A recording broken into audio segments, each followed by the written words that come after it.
AP అభివృద్ధి కోసం పెట్టుబడుల వేటలో నారా లోకేష్ సర్వశక్తుల్ని కూడా ఒడ్డుతోన్న పరిస్థితి. ఇప్పటికే ఆయన ఆస్ట్రేలియాలో పర్యటించారు, కొన్ని పెట్టుబడులు కూడా తెచ్చారు.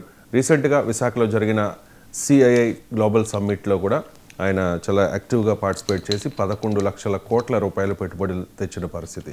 ప్రజెంట్ లోకేష్ అమెరికాలో ఉన్నారు. అక్కడ రీసెంట్గా గూగుల్ CEO సుందర్ పిచాయ్తో కూడా సమావేశమయ్యారు పెట్టుబడుల వేటలో.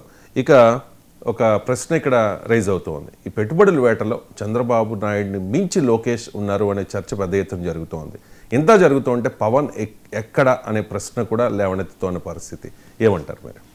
ఎస్ అండి, ఇప్పుడు నారా లోకేష్ నిజం చెప్పాలంటే ఆయన రాజకీయాల్లోకి వచ్చిన మొట్టమొదట్లో ఏది రాహుల్ గాంధీ గారిని ఈయన్ని పప్పు అని పిలిచేవారు అనమాట.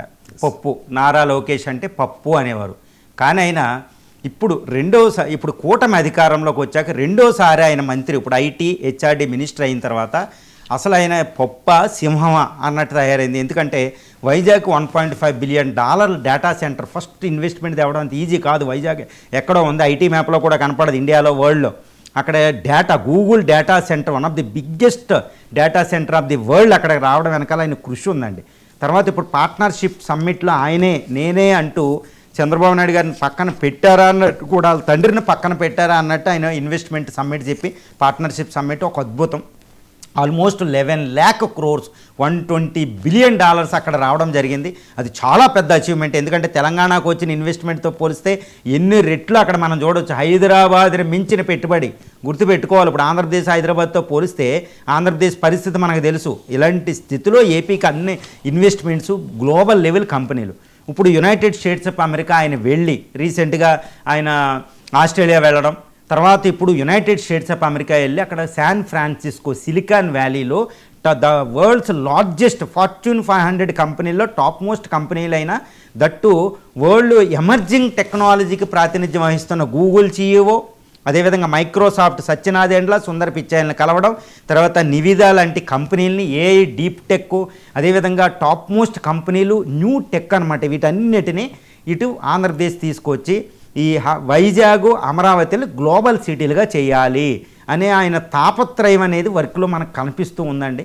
ఈ విషయంలో ఇప్పుడు ఏంటంటే ఇప్పుడు చంద్రబాబు నాయుడు గారు గైడెన్స్ ఇస్తున్నారా లేకపోతే ఈయనే వెళుతున్నారా అనే తర్వాత, కానీ చంద్రబాబు నాయుడు గారిని అయితే ఆయన మరిపిస్తున్నారు. ఇక మిగిలిన వీళ్ళ విషయం నేను మాట్లాడదలుచుకోలే.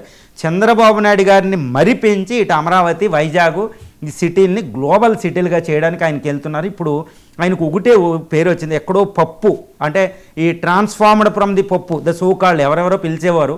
అంటే పప్పు నుంచి ఈరోజు one of the biggest attractor of the investment in AP అనమాట, ఇన్ ఇండియా అని చెప్పవచ్చు. ఎందుకంటే ఇటు తెలంగాణ అంటే హైలీ ప్రోగ్రెసివ్ స్టేట్ అండి, హైదరాబాద్తో, అటు కర్ణాటక బెంగళూరుతో ప్రోగ్రెసివ్ స్టేటు, చెన్నైతో తమిళనాడు, వీటిని వెనక్కి నెడుతున్నారు. గుర్తుపెట్టుకోవాలి, ఇండియాలో ఇన్వెస్ట్మెంట్స్ అన్నీ ఎక్కడికి వెళ్తాయి అనుకున్నారు?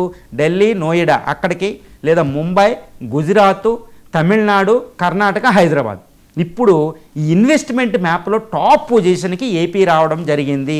నిన్నడే నీతి ఆయోగ్ రిలీజ్ చేసిన ఒక పెద్ద సర్వేలో ఈ ఇండస్ట్రియల్ పార్క్స్లో ఆల్మోస్ట్ ఎక్కువ శాతం ఏపీ తెచ్చేసుకుంది, 20% వరకే. అంటే అసలు ఊహించండి పరిస్థితి. అంటే ఏంటంటే ఇక్కడ ఒకటి గుర్తుపెట్టుకోవాలి, కూటమి ప్రభుత్వం ఇక్కడ చంద్రబాబు నాయుడు గారు అంటున్నారు, పవన్ కళ్యాణ్, లోకేష్, నేను కలిపి దీనికి పాటుపడుతున్నామని ఆయన చెప్తున్నారు, మోడీ గారితో కలిపి.